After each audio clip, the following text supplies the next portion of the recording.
Hey guys, welcome to another episode of Cards and Coffee. I'm Elusive Collectibles, and my guest today is none other than SketchCardHive, aka the Plug, aka your middleman's middleman. I love it. So, for anybody that doesn't know who you are, just on the off chance, can you tell us a little bit about yourself and introduce yourself? I mean, I think people know who I'm just messing with you. I'm SketchCardHive. So nice to see everybody. Hello. A man elusive here, rocking it with the channel, rocking it with this awesome series. I'm so honored to be of course, I'm your first guest though, right? Yeah. Wait, am I your first guest or am I No, this would be the fourth episode. Are you kidding me after everything we've been through? It's your schedule, man. I mean, it couldn't fit me in your schedule. Get out of here. Oh, dude, I'm so happy to be here, man. Yeah, I'm SketchCardHive. I've been in the hobby a long time. I have my own channel. I'm on the MCC podcast. I'm a collector of Silver Surfer, as well as Spot and other Marvel Grail cards. But yeah, love Marvel cards, love Marvel, love hanging out with my buddies here. And yeah, man, that's pretty much it. Yeah, I'll add to that. He's also the co-host of Marvel's Crack Fresh. You got to throw that one in there as well, man. They know. They're watching. They're listening.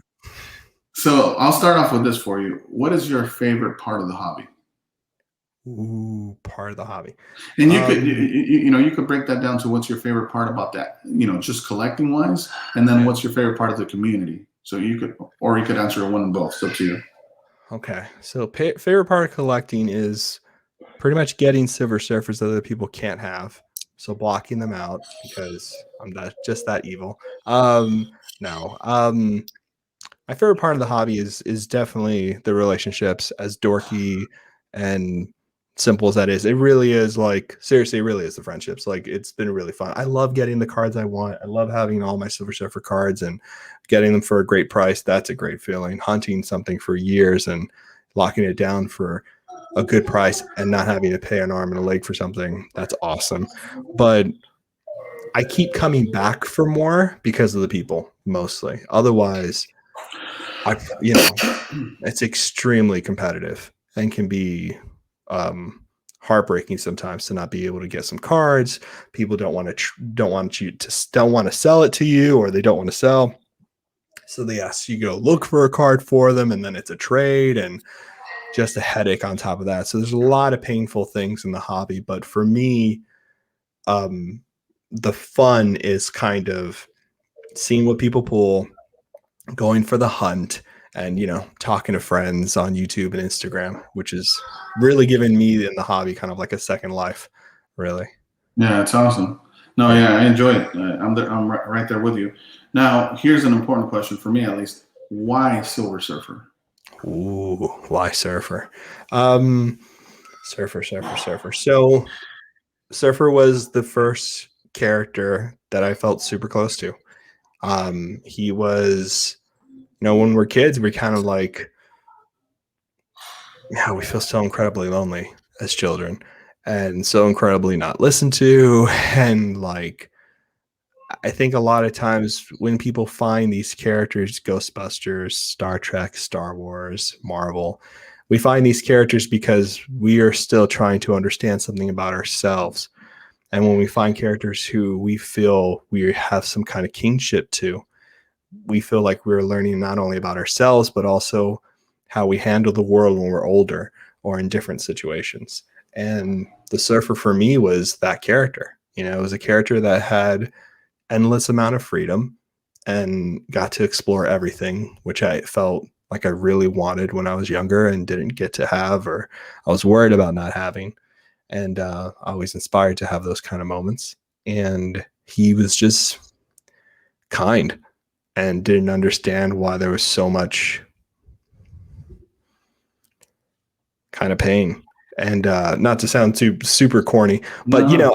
I definitely felt that way. I grew up in a rough neighborhood, and went to school where there was a lot of fights and got into fights and stuff like that because people picking on other people, picking on me, bullies. And the Surfer was someone who would rather not fight and kind of keep things nice and peaceful because life was already so hard for him that he didn't want to have any trouble outside. You know what I mean? Cause, so many, you get older, you go through life, and you start to realize, depending on what age you're at, you start to realize, wow, a lot of people kind of create their own problems. And you know what I mean? You don't want to, I mean, you understand this. We've had tons of conversations about this. You don't really want to be, when you get older, you don't want to be someone who makes life harder for yourself when you don't have to, because life's already so hard. Yeah. And I felt like Surfer was like that, That's a great answer, man. I think that's the best way you've broken it down for me. Now, going back to the hobby, what is one thing that you would change about the hobby? Transparency. Transparency, okay. Hardcore, because you know this better than all of us, on Pack Fresh, and you bring such a unique perspective to Marvel cards. I think a lot of people don't understand that, and on your channel, you've talked about it a bit, and you'll talk about it more, obviously, but your experience with Pokemon and cards in general and sports and being in Cali and being the center focus there, like, you are right by the pulse of what's happening with Marvel cards right now. You're seeing the trends, you're talking to people, you're super connected.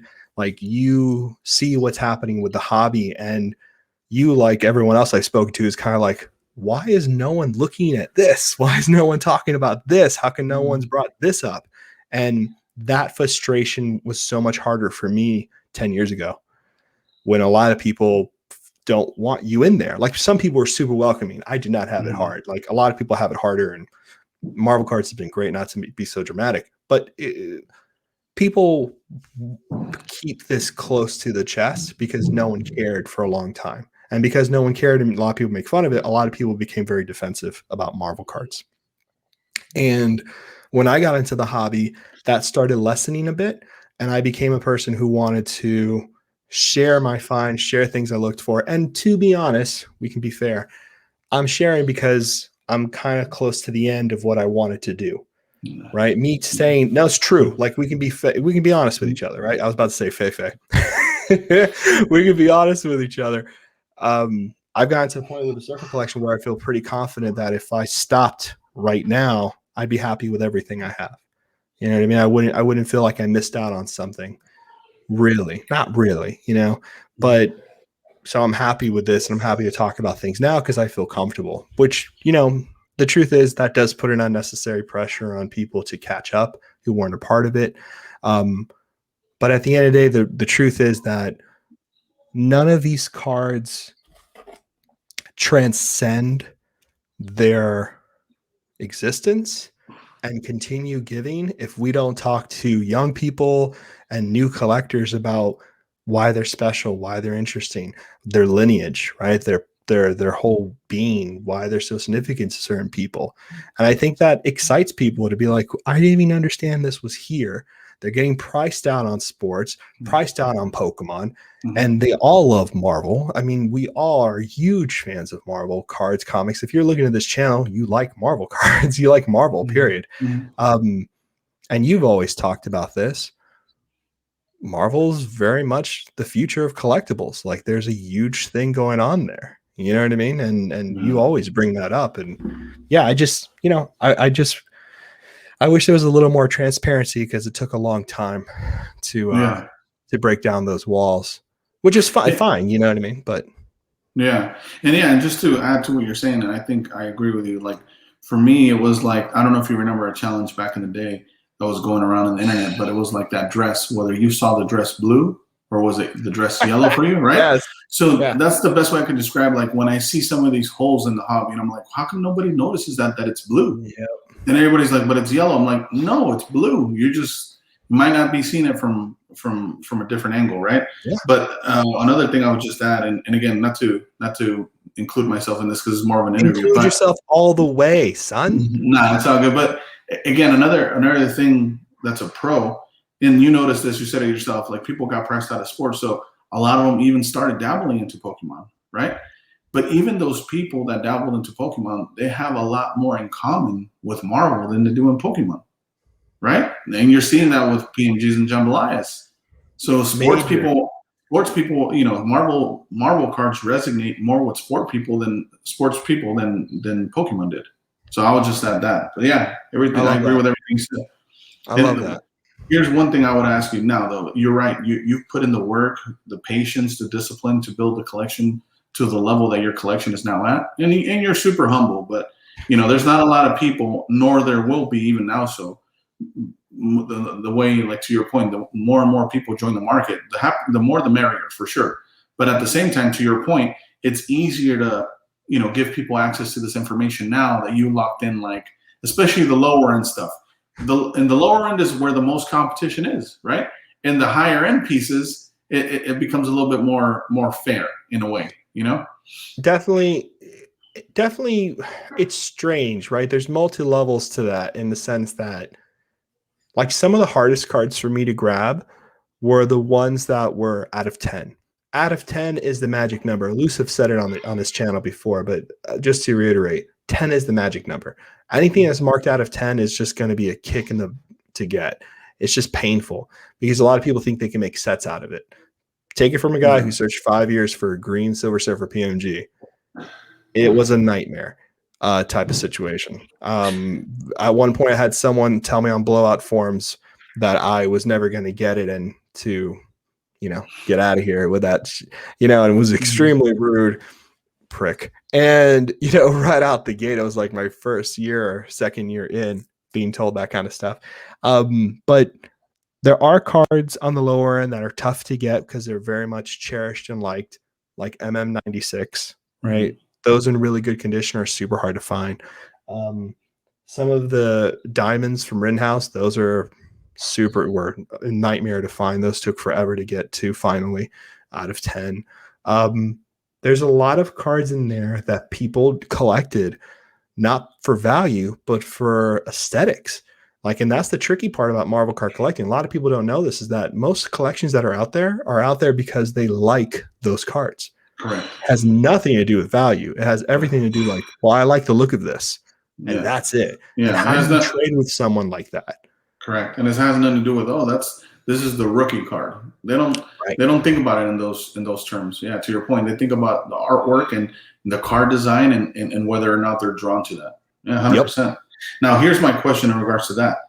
If you were to start the hobby today, what would you do different? Because you have to take that into consideration, where I'm assuming half or more of the pieces you have now are either unattainable, or again, it's going to take you a few years to get a hold of. So what would you do different today if you were a new collector?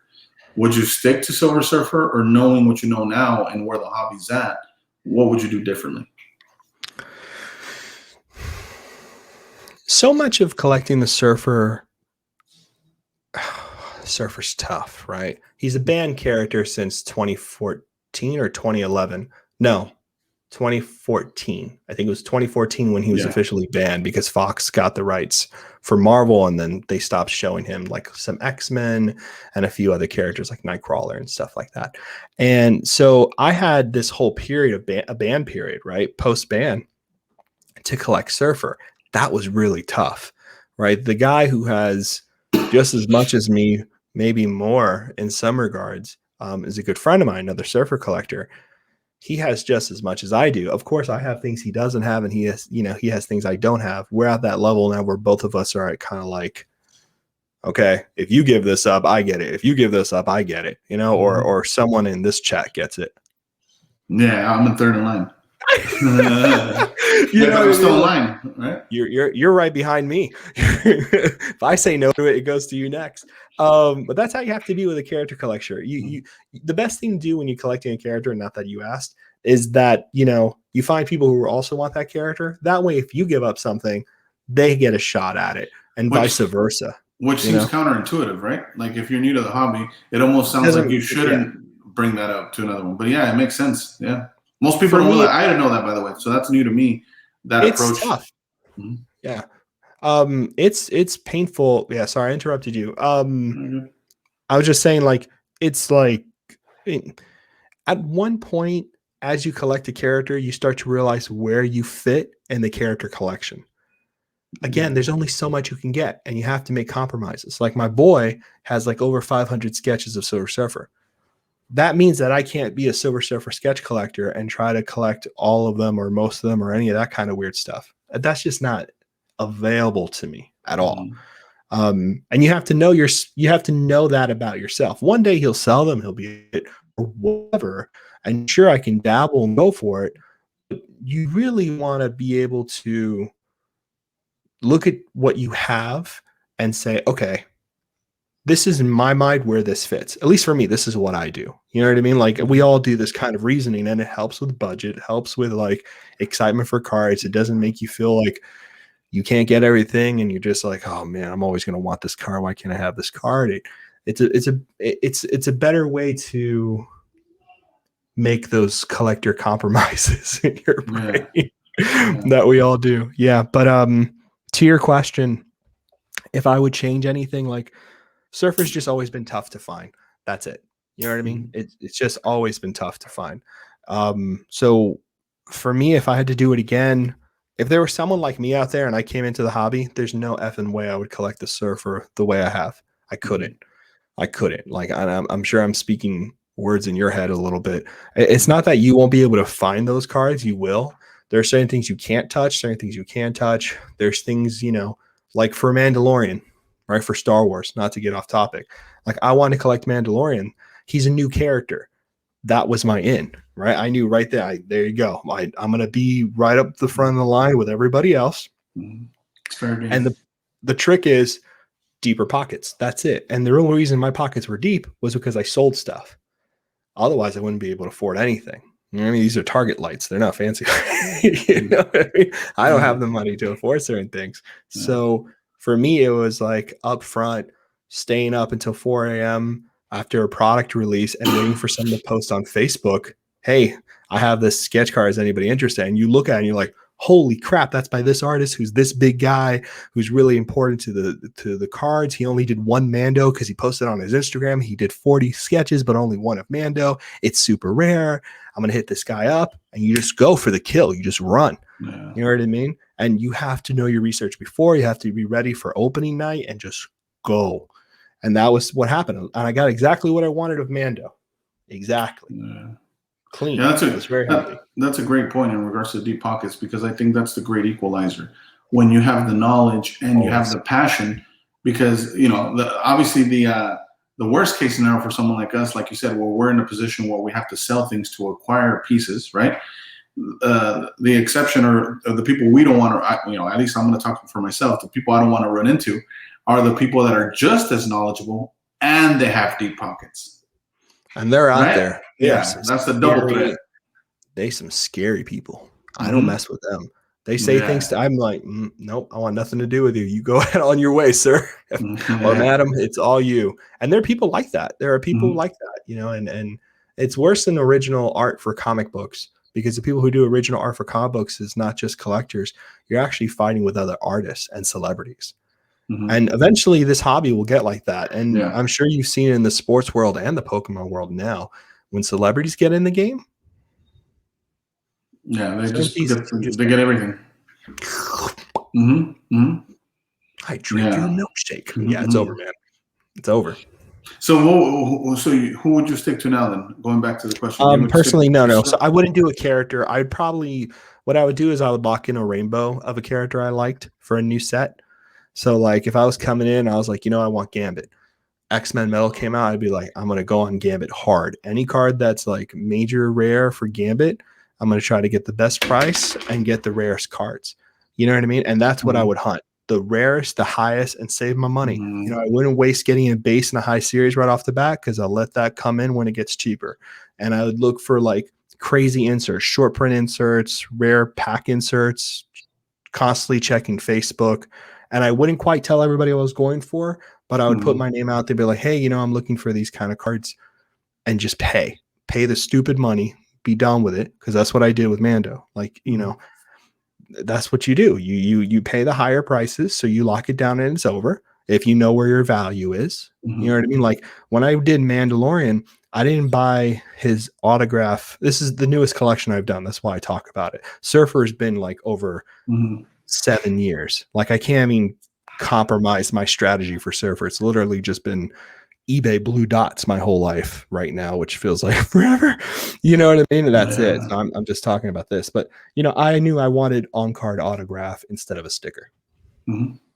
So I knew I had to wait for the right set, and it had to be that set. So you know what I mean? Like there's certain things you make and compromise on, but if I had to collect tomorrow all over again, I would research the hell out of it and figure out what the grails are. I would stay away from PMGs dropping in because there's no way to get a PMG. I would put a little PMG fund to the side and go for a blue or red or be smart. One character, and that's it. Yeah. And that's it. And call it quits and say, hey, I missed this one. But you know what? X-Men Metal, Spider-Man Metal, they're going to have PMGs. I'm going to get those and wait for it. You know what I mean? And that's it. That's all I would have available to me. Or hopefully I pull something and know the people who have the PMGs and be like, look, I just pulled this super crazy card.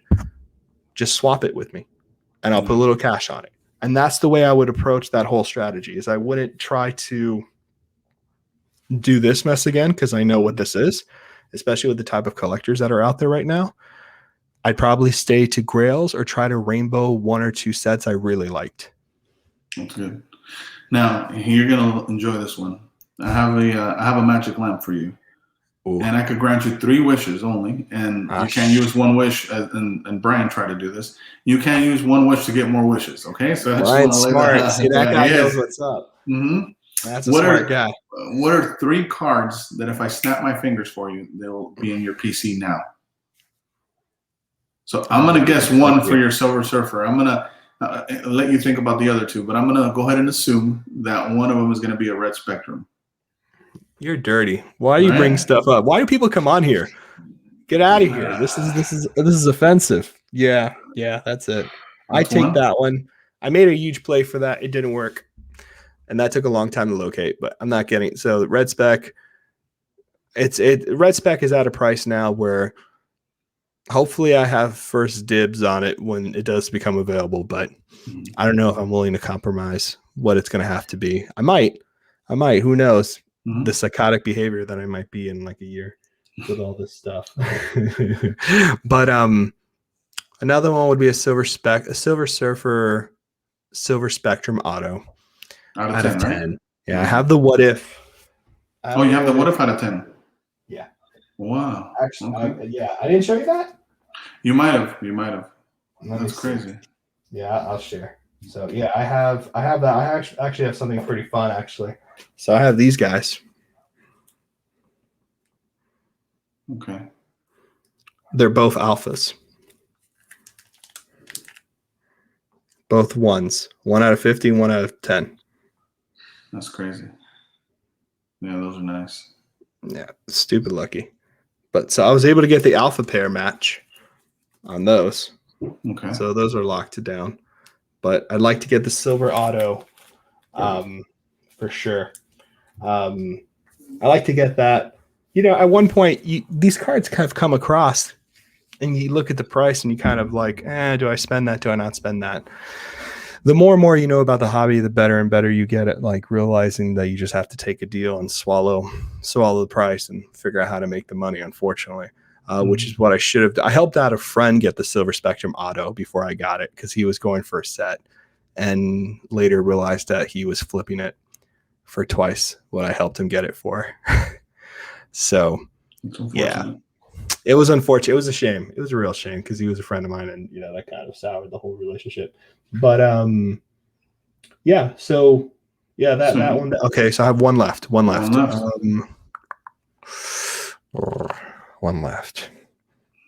Shoot. More Silver Surfer printing plates. That's it. Any one. I take any one of those guys. You know you're doing well when you mainly use 2 of your wishes right off the bat. You know that it's not that bad. No, that's it. Yeah. I mean, listen to the laugh, guys. Yeah. Listen, that was a genuine laugh. You guys. That's an evil laugh. Yeah. No, I guess you know what? Scratch that. Instead of printing plates, I'd probably go for like a sketch, like a Silver Surfer sketch, something like that. Like something If you're bringing that up, it's got to be something that you saw in someone's collection already, right? Yeah, always. It's always something I saw in someone's collection. These poor people, I don't know how people like me. I should not be hitting up people as much as I do.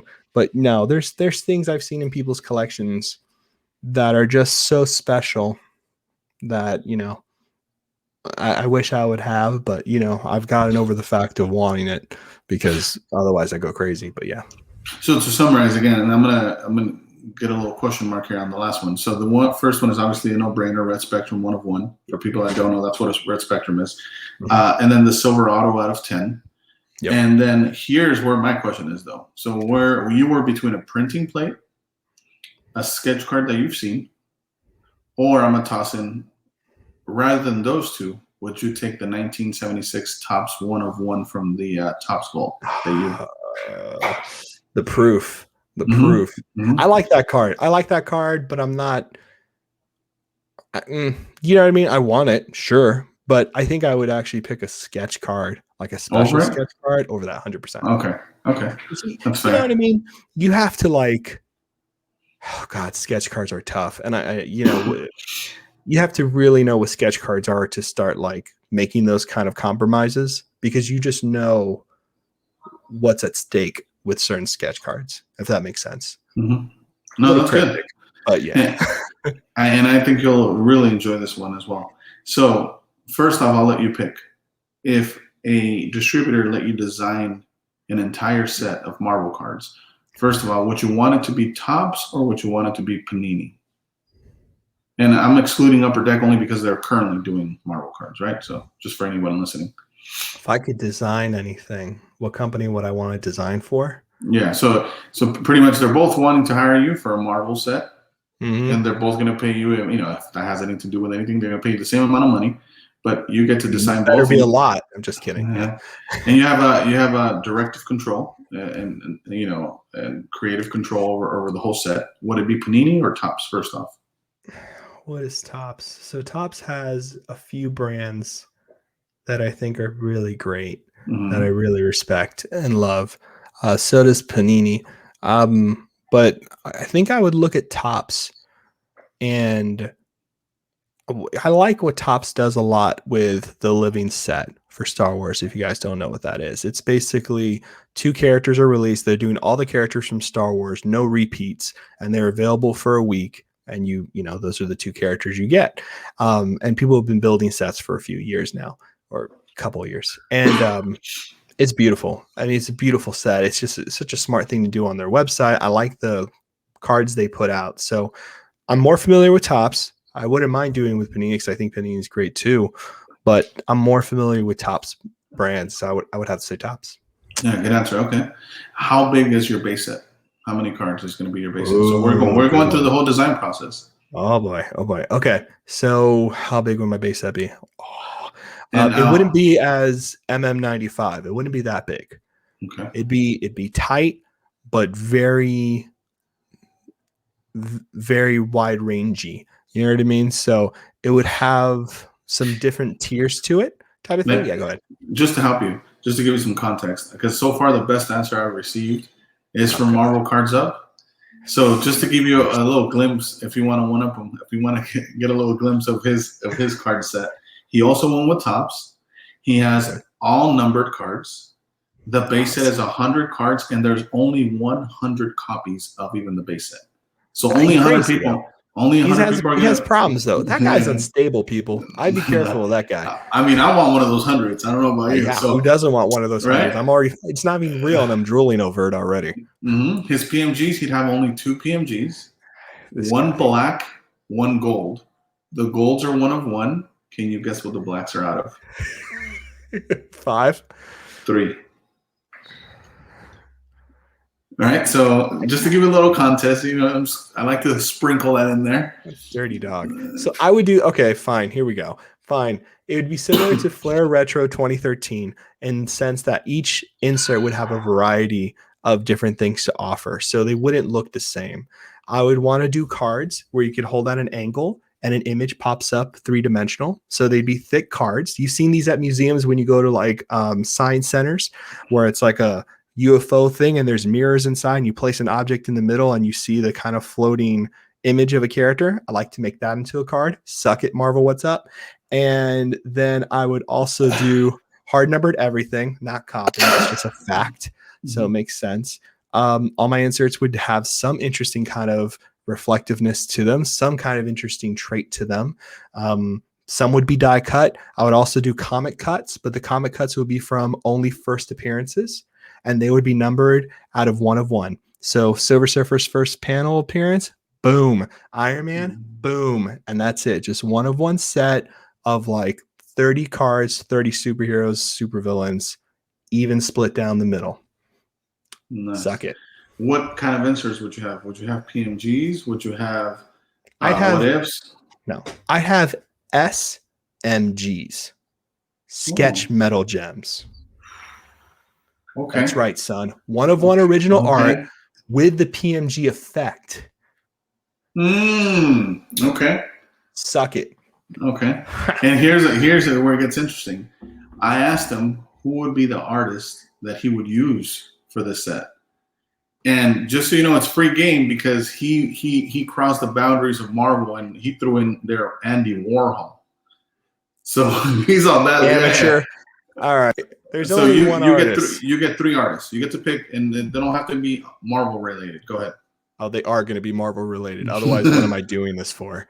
First up, boom, Gabriel Delotto. Suck it. Alex Ross. Booyah. Okay. Todd McFarlane. Suck it. Okay. Those three guys? Mm-hmm. Well, yeah, those three guys. Those three get right there. That's the sweet spot. No. I'm putting in a fourth. You can't stop me. Jim Lee. You do have creative control. That's true. Jim Lee. It was written in my contract, suckers. I wish I could have been more. I wish I could have been more. Deep cut kind of artist, not just the mainsies. But I'm trying to win Marvel. What's up? I got to go Grail, baby. What I thought you might throw in there? I'm expecting someone in the future to throw in Banksy in there. Right? Some people. It'd be destroyed by you open the pack, nothing would be in there. It'd be like, boom. You've been Banksy'd, son. Just be graffitied Banksy on the inside of the pack. Yeah, he'll give you a blank sketch card and it'll be like some scribble on it. Or it'll destroy itself when you put it in your top loader. All of a sudden it'll start dissolving. Self-destruct. Self-destruct. Yeah, this guy is bringing a Mission Impossible in here. Okay. That's what it is, man. A Mission Impossible for a lot more or less. That's hilarious. Here's a good one. That was fun. I'll move on to this. What is one either chase card subset or insert that in 10 years people are going to look back and go, man, I wish I've added that to my PC when I had the chance?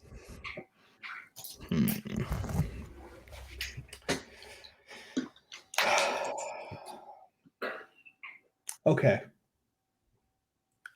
I've said this before, and I don't think it's like the insert, but I think people will wish they had thought about this or, realized what these were. I don't think they're going to be a huge deal. Honestly, the really big ones, the really, really big ones are the Marvel Beginnings comic cover autographs. Hands down. Mm-hmm. It's a card set of all the original covers, Silver Surfer 1, Iron Man, Avengers, Spider-Man, Amazing Fantasy, like all the biggies and a bunch of other modern ones as well, all signed by the creators of that comic book. Some of them even have all three signatures of the creator of those comic books. Mm-hmm. The Hulk 181 card, signed by all three of the artists who worked on Hulk 181, next to CGC Hulk 181.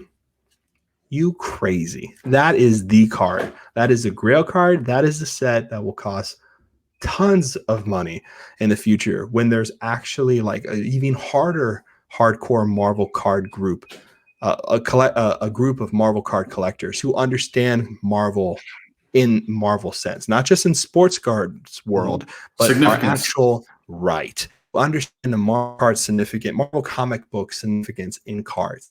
That's when things will start taking a turn and things will mean a little bit more differently than what they are now. This set also is a huge one for me. That's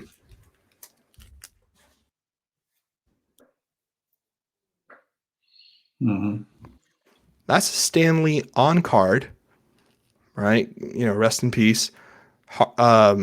Embossed stamp in the M, so it's authentic. Stanley, the only card to feature Stan the Man's face with his signature, pack inserted. Okay? And they did it for all the greats. Gene Colan. That was my copy you're holding. Which one was yours? John Romita. Mm-hmm. John Buscema. Joe Sinat. All the biggies are there. Sam Buscema, his brother. Tom Parker. everybody, all the greats in Silver Age. Nice. These are nice cards. They're nice cards, and they're still, some are sitting on eBay. I think these in a 9 or a 10, pack inserted autographs. People are not paying attention to that. They're all looking at hard numbered right now when they should also be looking at pack inserted autographs, because a lot of these people are not alive. Well, we talked about this, right? We talked about learning. We talked about this, yeah.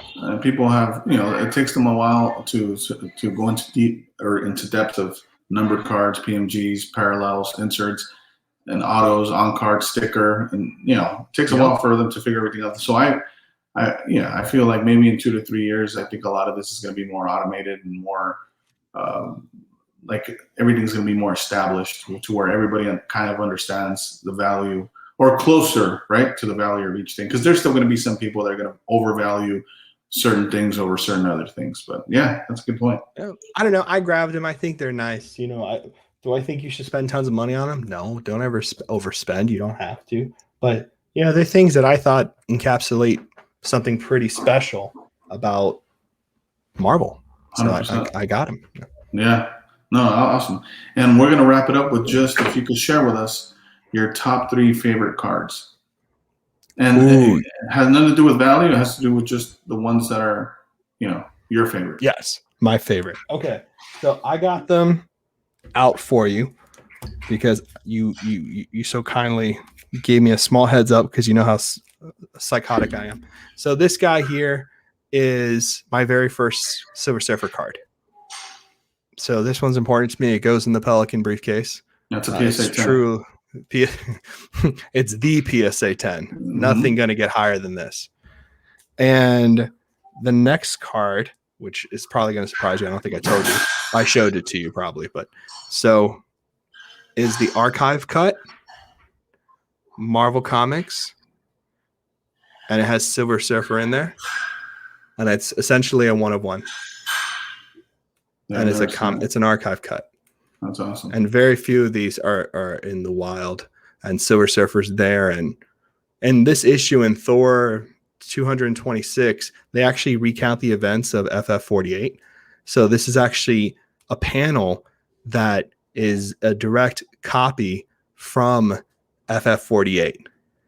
So in a way, this is, awesome. It's really cool. This was the only one I've ever found with the Surfer. If you have any, I'll buy it off of you, Obs.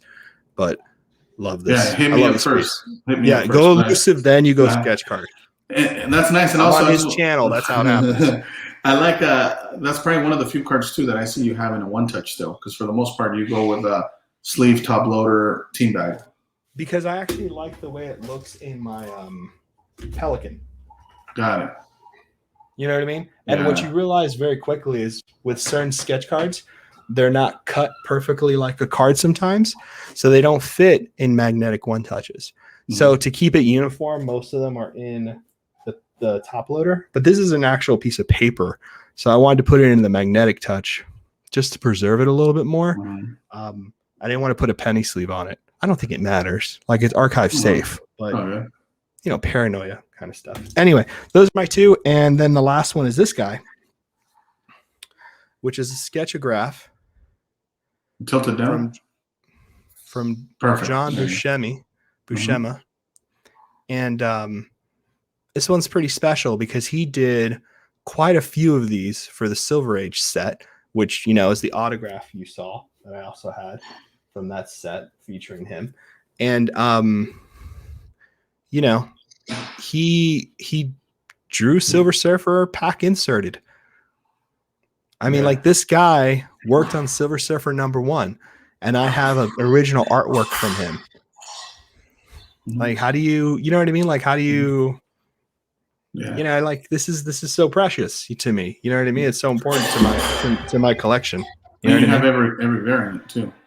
Yeah, I'm very fortunate. I was able to get the other 2 variants too, which are here.